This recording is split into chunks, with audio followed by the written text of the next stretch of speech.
ଓ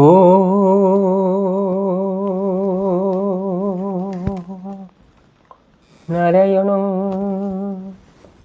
ନମସ୍କୃତଂ ନରଚୈବ ନରୋତ୍ତମଂ ଦେବୀଂ ସରସ୍ୱତୀ ବ୍ୟାସଂ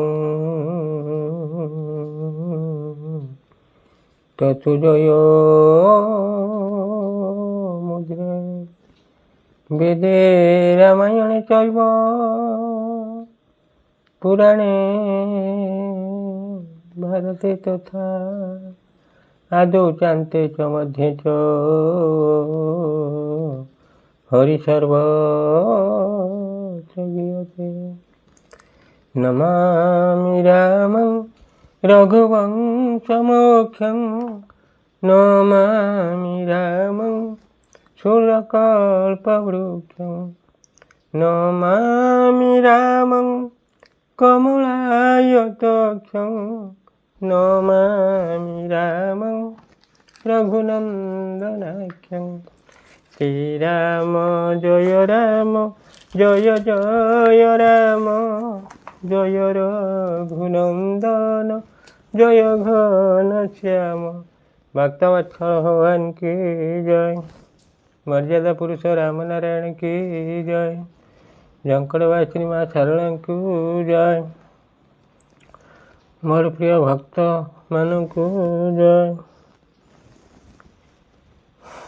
मोर प्रिय श्रोता बंधु आपण मानक नमस्कार करी आरंभ करने जाऊँ ये धारावाहिक संपूर्ण रामायण कथा जा हो आपण मैंने धैर्य सहकार दीर्घ दिन है शुणी शुणिक आसिले से आपण मानक अशेष अशेष धन्यवाद आपण मैंने परवर्ती अध्याय शुणी राक्षस रावण मर्यादा पुरुष राम का हस्तर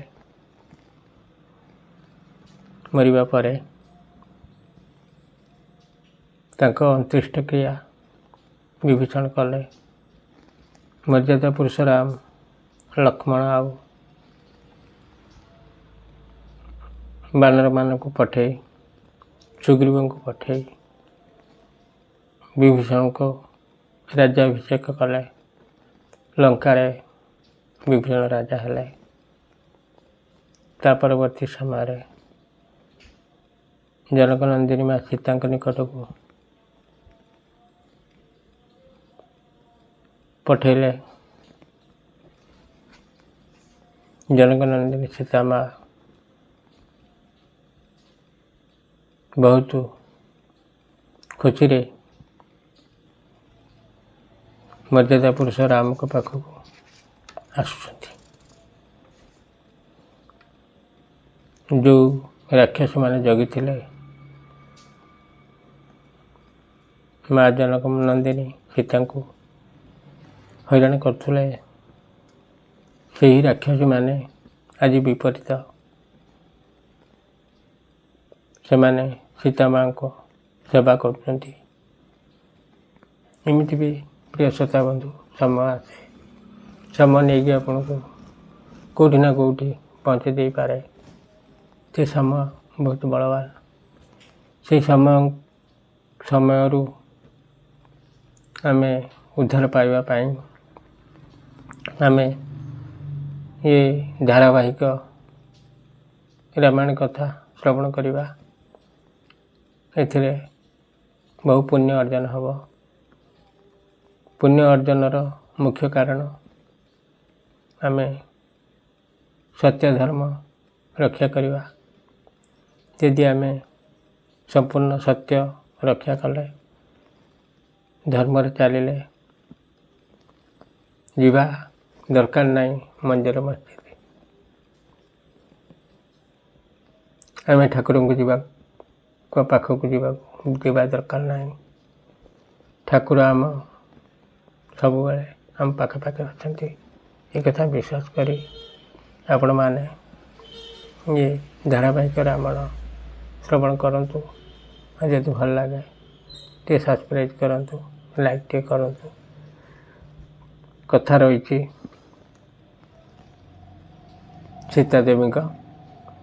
ସୀତାଦେବୀଙ୍କ ପାଖରେ ପହଞ୍ଚି ସୀତାଦେବୀ ବହୁତ ମନ ଖୁସିରେ ଆସୁଛନ୍ତି।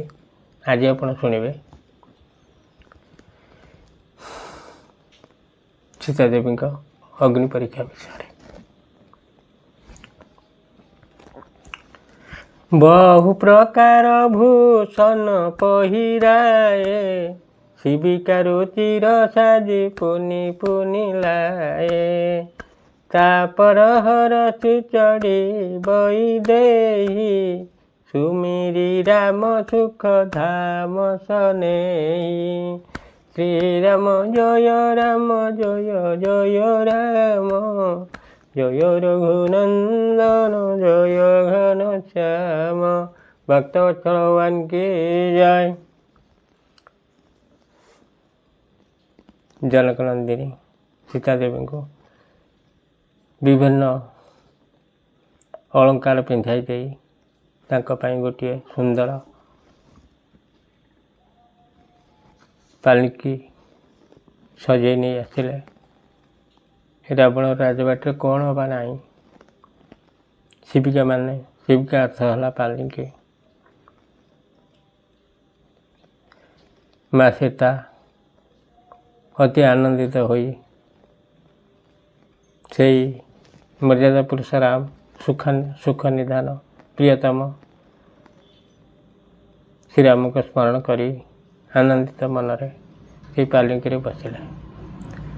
ବେତ ପାନି ରକ୍ଷକ ଚହୁ ଚହୁ ପାତା, ଶ୍ରୀରାମ ଜୟ ରାମ ରାମ। ଚଲୁ ସକଲ ମନ ପରମ ଦୁଲାସା, ଶ୍ରୀରାମ ଜୟ ରାମ ରାମ।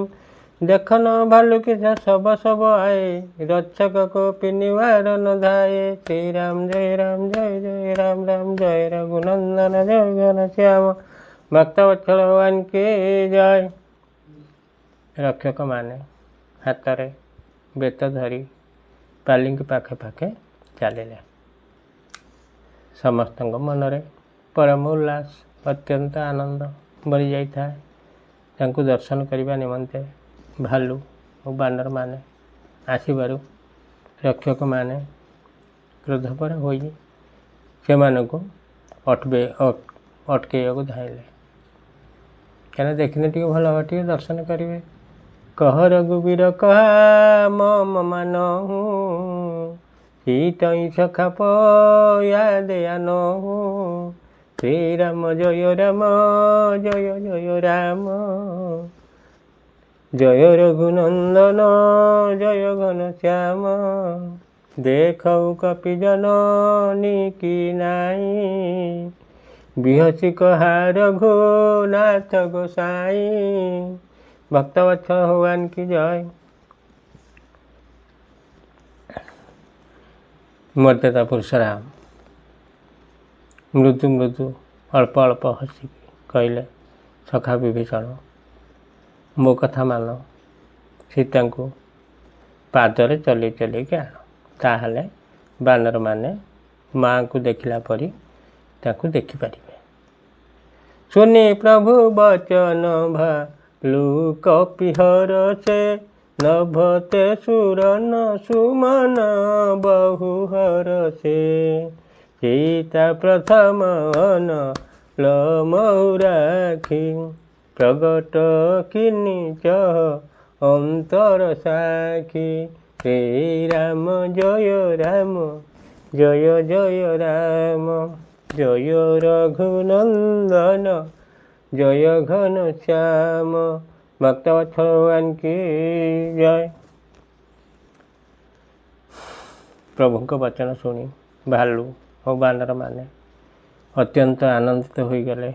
आकाश देवता माने बहुत पुष्प वृष्टि कले। जनकनंदिनी सीताकर प्रकृत स्वरूप प्रथमरु अग्निरे तो संरक्षित थिला। अंतर्यामी भगवान वर्तमान तांको प्रकट करने को चाहिए। तेई कारण करुणा निधि कहे कछुक दुर्वाद। सुनत जातु धनी सब लागे, करेई करेई विषाद सियावर रामचंद्र शंकर हरिओं भजु मंगल भवनय मंगल हारी रघुवंश दशरथ अजिर बिहारी श्री राम जय जय राम राम जय रघुनंदन जय घन श्याम भक्तवत्सल भगवान की जय। तेणु से करुणा निधान मर्यादा पुरुष राम लीला छल सामान्य कठोर वचन गोटे कहीदेले ताहा शुणी राक्षसी माने दुख अनुभव कले। प्रभु के वचन शीश धरी सीता श्री राम जय जय राम राम बोली मन क्रम वचन पुनीता श्री राम जय जय राम राम लक्ष्मण हो धर्म के नेगी श्री राम जय जय राम राम जय रघुनंदन जय घन श्याम पाटक प्रगट करहूँ तुम बेगी श्री राम जय जय राम राम भक्तवत्सल भगवान की जय। प्रभु के वचन को शिरोधार्य करी मन वचन और कर्म परम पवित्र सीता देवी कहले हे लक्ष्मण तुम्हें मो धर्माचरण सहायक हुआ एवं शीघ्र अग्नि प्रज्वलित कर। सुनी लक्ष्मण सीता कई वाणी विरह विवेक धर्म नीति सानी लोचन सजल जोरी कर दो प्रभु सन कछु कई सकत न ओ श्री राम जय राम जय रघुनंदन जय घन श्याम भक्तवत्सल भगवान की जय। जनकनंदिनी सीता देवी तांको मुखरू विरह विवेक धर्म और नीति शक्ति वचन शुणी लक्ष्मण नयनर विषादर अश्रु भरीगला। से दुई कर जोड़ी ठिया होई रहिले प्रभु किछि आउ कहि पारिले नाही। देखी राम रुख लक्ष्मण धाए पावक प्रगति काठ बहु लाए पावक प्रबल देखी वैदेही हृदय रस नहीं भय कछु तेहि श्री राम जय जय राम जय रघुनंदन जय घन श्याम भक्तवत्सल भगवान की जय। किंतु प्रभु का अभिप्राय बुझीपारी लक्ष्मण भगवान अविलंबे अग्नि प्रस्तुत करदेले और काठ आनी से जमिति भल भाव अग्नि जलिब काठ आनी पकेले अग्नि हु हो जलिबार देखी माँ जनकनंदिनी सीता मन मन हर्षिता हेले तांको टिके भी भय लगिला ना। मोर प्रिय श्रोता बंधु बहुत दिन पूर्व आपण माने शुणी जनकनंदिनी माँ सीता ऋषि आश्रम को जाते जो शाढ़ी दान करते से शाढ़ी रे अग्नि लगे ना। आपण मैंने शुणी जो मन बच क्रम मम उरमाही तजी रघुवीर आन गति गति नाही श्री राम जय जय राम जय रघुनंदन जय घन श्याम तो कृष्णु सब तेई गति जाना मो कहू हऊ श्री खंड समान श्री राम जय राम राम जय रघुनंदन जय घन श्याम श्री राम जय राम जय रघुनंदन जय घन श्याम भक्तवत्सल भगवान की जय। माँ जनकनंदिनी सीता ଲୀଳା ଦୃଷ୍ଟିରୁ କହିଲେ, ମୁଁ ଯଦି ମନ ବଚନ କର୍ମରେ ମୋ ହୃଦୟରେ ଶ୍ରୀ ରଘୁବୀରଙ୍କ ବ୍ୟତୀତ ଅନ୍ୟ କାହାର ଆଶ୍ରୟ ଧରି ନଥିବି, ତେବେ ସମସ୍ତଙ୍କ ମନର ଗତି ଜାଣୁଥିବା ଅଗ୍ନିଦେବ ମୋ ମନର ଗତି ଜାଣି ମୋ ପାଇଁ ଚନ୍ଦନ ପରି ଶୀତଳ ହୋଇଯାଆନ୍ତୁ। ଆଉ ଜଣେ ସତୀ ସ୍ତ୍ରୀ କ'ଣ କହିଥାନ୍ତେ ଶ୍ରୋତା ବନ୍ଧୁ? ଠିକ୍ କହିଛନ୍ତି ନା?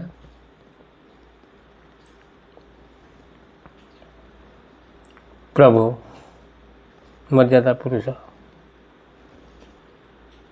ରାମକୁ ସ୍ମରଣ କରି ଏବଂ ଯାହାଙ୍କ ଚରଣ ଯୁଗଳ ମହାଦେବଙ୍କ ଦ୍ୱାରା ବନ୍ଦିତ ତଥା ଯାହାଙ୍କ ଠାରେ ସୀତାଙ୍କର ଅତ୍ୟନ୍ତ ବିଶୁଦ୍ଧ ପ୍ରୀତି ଥିଲା, ସେହି କୌଶଳପତିଙ୍କର ଜୟ ଜୟକାର କରି ମା ଜାନକୀ ଚନ୍ଦନ ତୁଲ୍ୟ ଶୀତଳ ହୋଇଥିବା ସେହି ଅଗ୍ନିରେ ପ୍ରବେଶ କଲେ। ମୋର ପ୍ରିୟ ଶ୍ରୋତା ବନ୍ଧୁ, କି ଦୃଶ୍ୟ ସିଏ! ତାଙ୍କ ପ୍ରତିବିମ୍ବ ସୀତାଙ୍କ ଛାୟା ମୂର୍ତ୍ତି ଅଲୌକିକ କଳଙ୍କ ପ୍ରଚଣ୍ଡ ଅଗ୍ନିରେ ଜଳିଗଲା।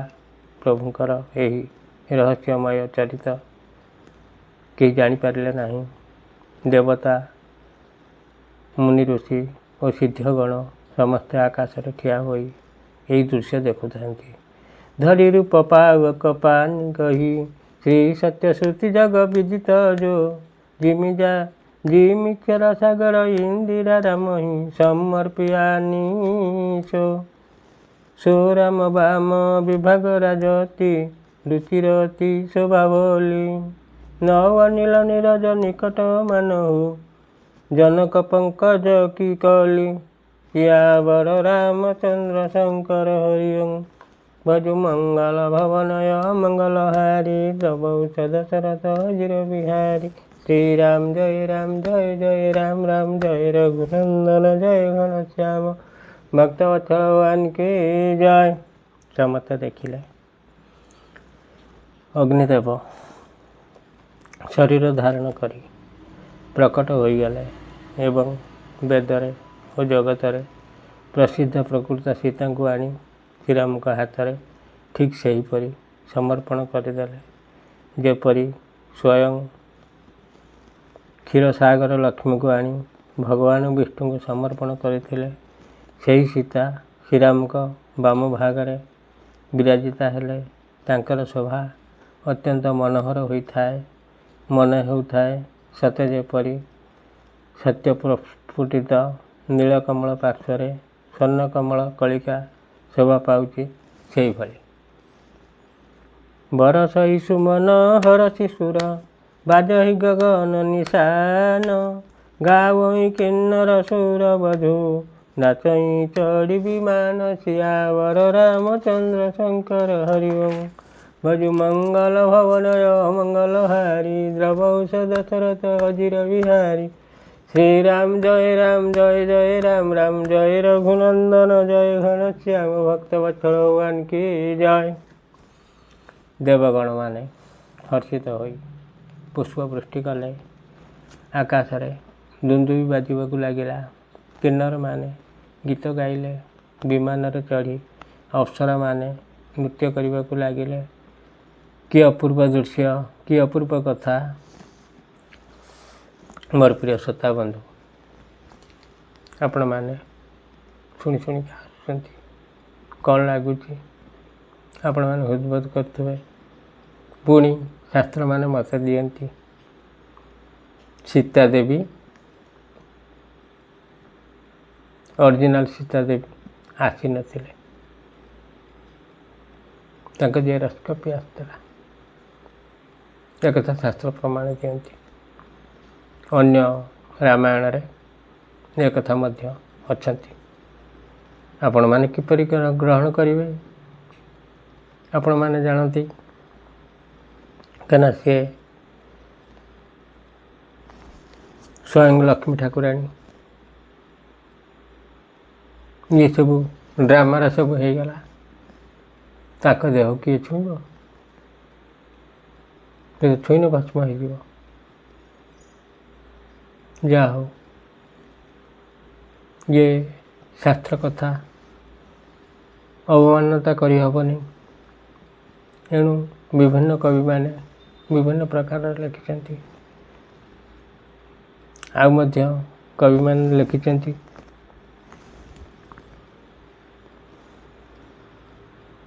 ଆମର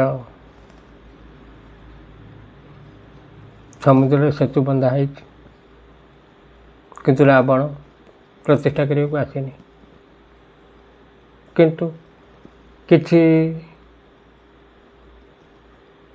ଲେଖିଛନ୍ତି କବିମାନେ, ହଁ ସେତୁ ବନ୍ଧ ହେଇଛି, ରାବଣ ପ୍ରତିଷ୍ଠା କରିବାକୁ ଆସିଛି। ଇଏ ତର୍କ ନୁହେଁ, ସବୁ ବି ସତ୍ୟ ହୋଇପାରେ। ତେଣୁ ତର୍କରେ ଆମେ ଇଏ ଧାରାବାହିକ ରାମାୟଣ କଥା ଆଣିବା ଉଚିତ ନୁହେଁ।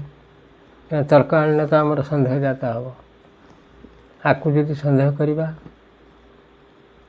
କେଉଁ କଥା ଆମେ ଆଉ ଠିକ୍ ବୋଲି ଭାବିବା? ତେଣୁ ବିଭିନ୍ନ ମତ। ମୋର ପ୍ରିୟ ଶ୍ରୋତା ବନ୍ଧୁ, ଏଇ ଧାରାବାହିକ ରାମାୟଣ କଥା ଆପଣମାନେ ତ ଆଗକୁ ଶୁଣିବେ। ପୁଣି ଅନ୍ୟ ଲେଖକ ବିଲଙ୍କା ରାମାୟଣ କଥା ଆପଣମାନେ ଶୁଣିବେ।